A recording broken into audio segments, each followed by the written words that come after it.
less than 11.9, mean value theorem. Yes, we have all these different theorems. This is MVT. Definition's kind of lengthy. I'll explain it here in a minute. If a function is continuous on the closed interval a to b and differentiable on the open interval a to b, so we can take the derivative or find the slope throughout the whole interval. Remember, endpoints we can't find the derivative of because we can't come from the left and the right.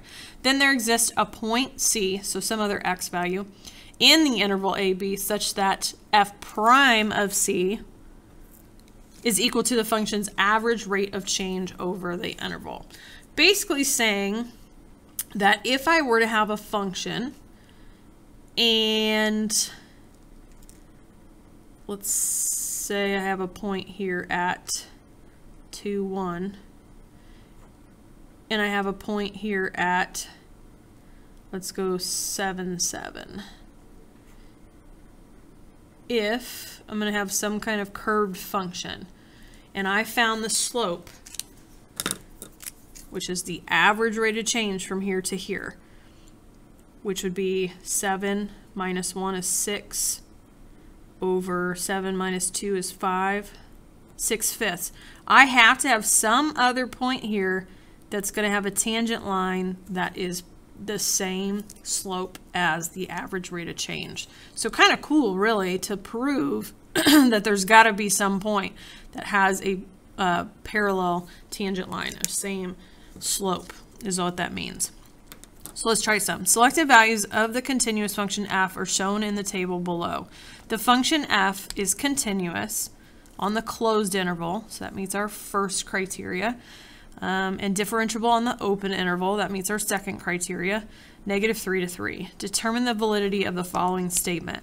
There exists a value c, so some other x value besides -3, 0, and 3 between those, such that the slope of that number equals 1. Basically what we need to do though is figure out the slopes that we can. So between the first point and the second and the third, and actually the first and the third, because any of those slopes need to be 1 to guarantee this. That's to prove it has to be true. If we don't get a slope of 1, it could either be true or false. We don't know. Okay, but everything here meets the criteria to use the mean value theorem. So change in x here from -4 to +2 would be adding 6. -3 to 0 would be adding 3. So that's a slope of 2. This would be a 0 change over 3. Doesn't matter, it's still 0. And then from this point to this point, I might actually do it over here. -4 to 2 would be adding 6. -3 to +3 would be a change of adding 6. So that is a slope of 1.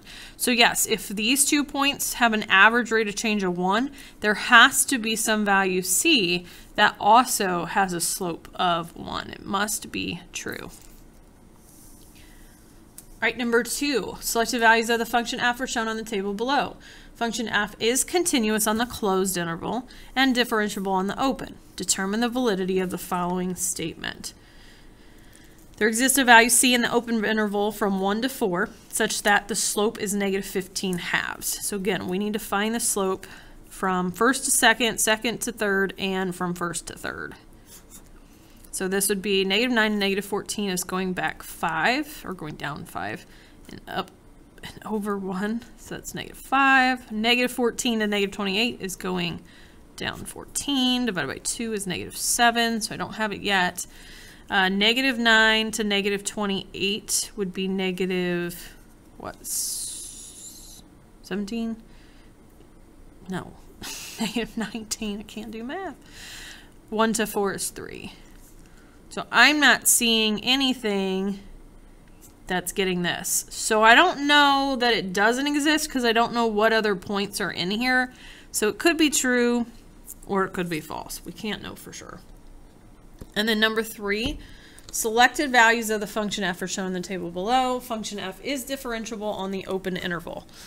So look right here. It tells us it's differentiable on the open. It has not said that it's continuous on the closed. Also, there does not exist a value c in the open interval such that the slope is 0. Determine the validity of the following statement. That it's continuous. So this is weird. We're going backwards. We're using what it tells us to then prove if we're continuous. It's possible, but I wouldn't say it's ever true. Really, it's a question of it's definitely false, or it could be true or false. Let's see here.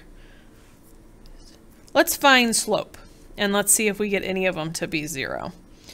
So we've got -2 to -1 is adding 1. Adding 1, so it's 1. We've got -1 to -2 is going back 1 over 1. And really I should have just jumped to here because I see that's a change of 0. 2 to 4 is adding 2. That's a slope of 0.